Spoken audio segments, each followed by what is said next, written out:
ఈ మోడల్కి వచ్చేసరికి ఇదేంటంటే ఇందాక మనం చెప్పాం కదా, మా కంపెనీ గురించి ఒక స్పెషలైజ్ థింగ్ ఒకటి ఉండాలి మా దగ్గర, అప్పుడే బ్రాండింగ్ క్రియేట్ చేయగలం.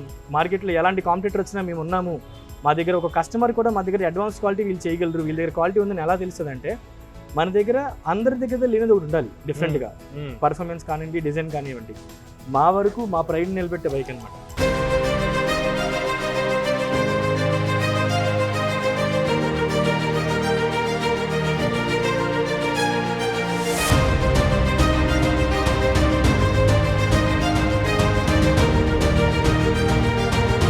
ఎక్స్పోర్ట్ మార్కెట్కైనా డొమెస్టిక్ మార్కెట్కైనా సరే.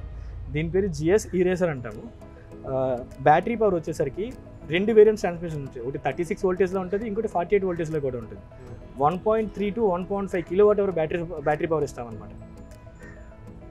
ఆ బ్యాటరీ పవర్ వల్ల 130 నుంచి 150 కిలోమీటర్ వెళ్ళగలదు. అంతేకాకుండా టాప్ స్పీడ్ వచ్చేసరికి ఎక్స్పోర్ట్ మార్కెట్కి అయితే కనుక 55 to 60 km/h వేరియంట్ ఉన్నది మా దగ్గర. డొమెస్టిక్ మార్కెట్కి వచ్చేసరికి యాజ్ మన రెగ్యులేషన్ ఉంది కాబట్టి స్పీడ్ రెగ్యులేషన్ 25 km/h రెగ్యులేషన్ అనమాట. ఈ మోడల్కి ఫ్రంట్ క్యారేజ్ వస్తుంది, తర్వాత రేర్ క్యారేజ్ వస్తుంది, ఫ్రంట్ క్యారేజ్ కూడా వస్తుంది. ఎక్స్ట్రా ఫిట్టింగ్స్ పెట్టుకుంటాం. అంటే ట్రావెల్, మీరు అన్నట్టు ఇంతకు ముందు ట్రావెల్ కోసం కూడా పనిచేస్తాం. ఆఫ్ రోడింగ్ ఇప్పుడు పర్ఫెక్ట్ సైక్లిస్ట్ ఉంటారు, ఆఫ్ రోడింగ్ వెళ్ళేవారు కానీ, ట్రెక్కింగ్ వెళ్ళేవారు కానీ, what ever the slope it is go. నేను చెప్తున్నాను కదా, ఏ స్లోప్ అయినా మీరు చూస్ చేసుకోండి, it will go on.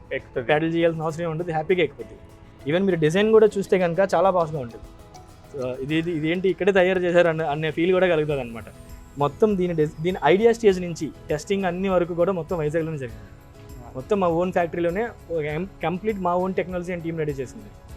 So ఈ బ్యాటరీకి వస్తే కనుక ఇది 2.5 గంటల్లో ఫుల్ ఛార్జ్ అయిపోతుంది. ఇది 3 గంటలు. అదే మార్కెట్లో చాలా ఫాస్ట్గా అవుతుంది ఆ బైక్ మాత్రం అనుకుంటే, ఇదైతే కనుక 2.5 గంటలోనే ఫుల్ ఛార్జ్ అవుతుంది. So AC 10 amps fast charger వాడతాం అనమాట దీనికోసం. అంతేకాకుండా దీనికి 250 watt BLDC మోటార్ వస్తుంది. ఇది ఏంటంటే 7 స్పీడ్ అంటాం అనమాట. దీనికి PAS సెన్సర్ అన్ని సైకిల్కి ఇచ్చి దాంతోపాటు 7 స్పీడ్ కూడా ఇస్తాం. అది మనం మాన్యువల్గా మార్చుకోవచ్చు. మేము జనరల్గా గేర్ సైకిల్స్ ఉంటాయి కదా, అలాగే మనం మాన్యువల్గా మార్చుకోవచ్చు.